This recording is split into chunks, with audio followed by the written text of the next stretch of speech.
Virgo, this is your weekly reading. It is a general reading. It is not going to resonate with every single one of you out there. This is also not Sun, Moon, or Venus sign specific. Any Virgo placement that you may resonate with, some of the messages may also resonate with you. At the end of the reading, I will pull you some oracles, give you a little bit more guidance for the week. I do only take jumpers. And time is elusive. We are all on different timelines. For some of you, this is old news. For some, this is happening now. And for others, it could be more future focused. First card for the week, strongest energy. We're looking at the Queen of Swords. Gemini, Libra, Aquarius. Heavy emphasis on that Aquarius energy with the star card here. Major Arcana. So it's kind of the vibe. I think the collective is waking up to some realities here. Realities that we can no longer sort of deny. Realities that we can no longer ignore. And it's great because it's a time for healing. You can only heal from the truth, right? Five of Wands, definitely some change here. But that Queen of Swords, especially this depiction, this is like, okay, facts over feelings. I've allowed my feelings to sort of navigate and dictate how I move, how I act, how I show up. And it's been in disservice to me. The only way I'm able to move forward genuinely and make real progress is to be real. It's to be real hard and truthful about what's going on here. And the fact is this. So, onward and forward. Now that we've accepted the truth, we can now finally heal from it. Six of Wands, victory. Going from the Five of Wands to the Six of Wands. So this step is necessary. Might be a little bit dirty or it might be a little bit messy internally for a little bit. But we're never going to heal if we don't sort of admit that we've been hurt, right? Hangman, yeah, that's that new perspective.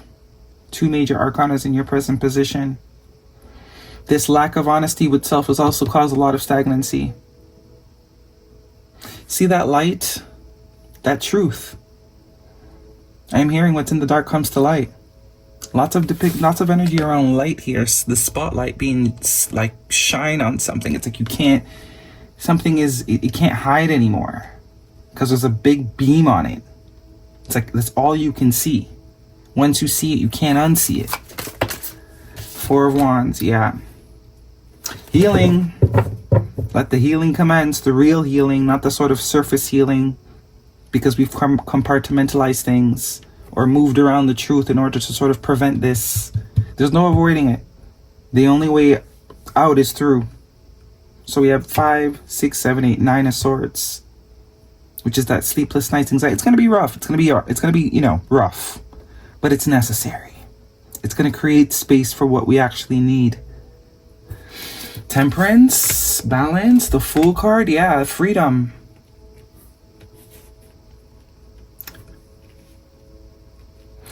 The Five of Swords, the Ace of Wands, and there's the Nine of Swords. Oh, this is Five of Wands, Four of Swords. But we have Five of Swords, Four of Swords. So I actually felt it before it actually came out. This is Wands. The Five of Swords is here. Eight of Pentacles, the work, the real work.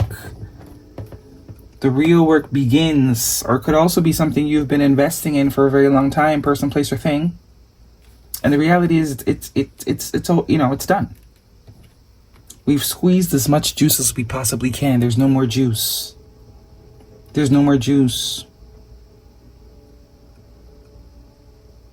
There's something new that is more exciting, more freeing, something that allows you to see more clearly, be more level-headed. There's a reality that is more in alignment with the star card energy. There's another reality in alignment with where it is you're trying to accomplish. But we need to let go of this reality that we're clinging on to here. It's time. That divine, it says it's time. Ain't no way around it. It's time. Eight of Pentacles and the Queen of Wands. Wheel of Fortune. As I said, man, whatever it is that you're desiring, it's on the other side of whatever this truth is. This harsh truth that you need to sort of come to terms with. It's like no more pretending. The Five of Swords is like you're gaslighting self. And I don't think this is about other people. I do think this is about us. It's like our conscious, our conscious or our higher self has been like, hey, are we really gonna pretend like we don't see this cliff coming up here? No one else sees that? You really gonna act like you don't see that cliff? Because you can act like you don't see the cliff, but the cliff is there. And if you continue to proceed, it's overboard. Hoping that you sort of acknowledge the cliff right before it's too late. And I think for the collective, yeah, we are going to finally acknowledge the cliff, okay? Guidance, please, for Virgo. This is a romantic reading. The cliff is there, man. The cliff is there. We're at the cliff. I just heard I'm on the edge of glory. That might be a confirmation for you. And it's funny because there's an actual cliff depiction here. See how it's like she stops just in the nick of time? Right on time. Comes in next to this Temperance, which is also about timing. Right at the nick of time.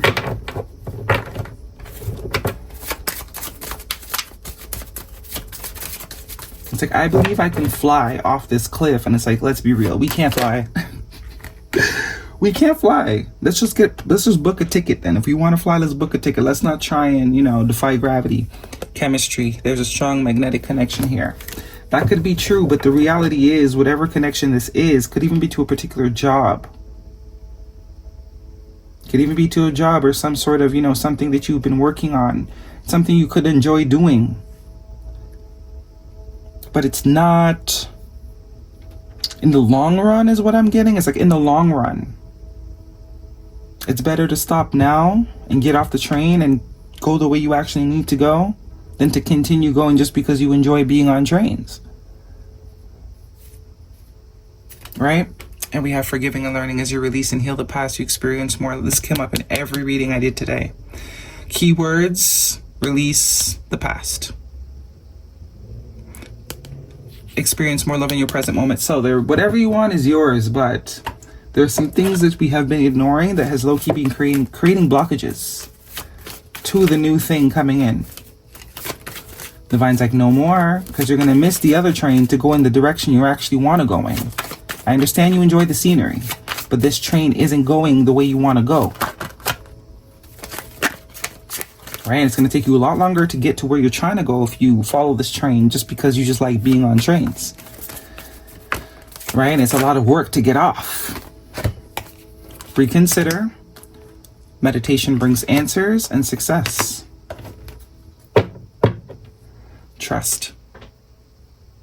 That's really what it comes down to. Trust. Trust of self.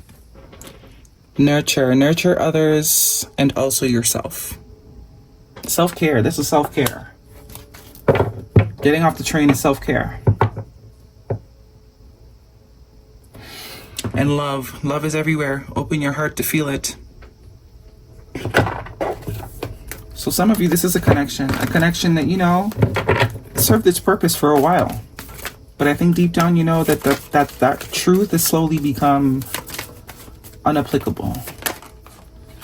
It felt good for a while, and it's kind of like, you're here already, I'm just going to stay here. No, it's not how it goes. Give it time. Everything in divine timing, let things flow. Double emphasis of that with the Temperance. So it's give yourself time to heal, because there is going to be some healing required, because you spent so much time going the wrong way, right? It's kind of like you got to recalibrate. Sagittarius season is sticking out to me. And manifest, tell the universe exactly what you want, because guess what? You're going to have it. After you heal, of course.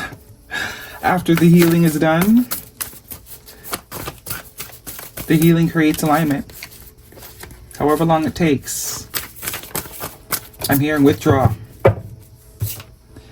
The energy is gaining momentum. That's tying back to this Wheel of Fortune. Emotions are running high. Yeah, it's gonna be hard. But one day you'll wake up and it won't be hard anymore. The sooner we start, the sooner it gets easier. The longer we sort of prolong ripping off the Band-Aid, the more stuck to the skin the Band-Aid gets. It's time to rip off the Band-Aid. Very much a rip off the Band-Aid type of energy. For the collective. for the collective. We're in that season. Frozen. Not speaking, stonewall, not taking action. So something or someone or a situation is cold. There's no more life in it. That could also be the truth that we're trying to accept. That we cannot resuscitate whatever this is. And ego. Makes sense. Arrogance, having too much pride, being stubborn, holding back.